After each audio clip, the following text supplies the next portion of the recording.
來繼續來看這個家人七堵名人幼稚園進前發生着虐待囡仔事件，要來參選家人市長的議長董主委，甲相關的人士開記者會，質疑這個謝國樑市府處理失能。一家人市政府嘛有上新的處理進度，除了公布着教保員的性命之外，嘛講上緊7月初8幼稚園就會停業。你有解決我們現在市政府失靈的機制嗎？你有沒有辦法讓我們的小朋友在基隆受到保護？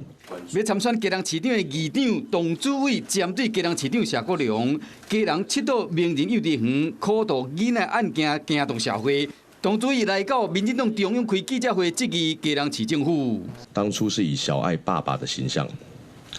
來參選市長，並在選後成立了兒少處。你另外成立了兒少處跟教育處，權責不分，疊床架屋。做伙關心兒少議題，還有民進黨立委陳培如甲張雅琳大動作來到台北開記者會，就是希望提升社會關注度。來看市政府處理的進度，7月初2，市政府召開違法事件認定委員會初3公布第一階段的處分，也毋過拍火無成，這是真儕家長去幼稚園等雞卵。謝國樑佇暗時替主立兵林定漢徛台時，頭一擺講到這件代志，切5，佮講伊看到影片，目屎都流落來啊。那個不是為孩子流的眼淚，那個是鱷魚的眼淚。如果謝國樑你不會做，我們就換人來做。代志發生後，聽講有處長就請假2禮拜，也毋過伊依然有去上班，後來嘛有口頭的請辭，謝國樑未同意。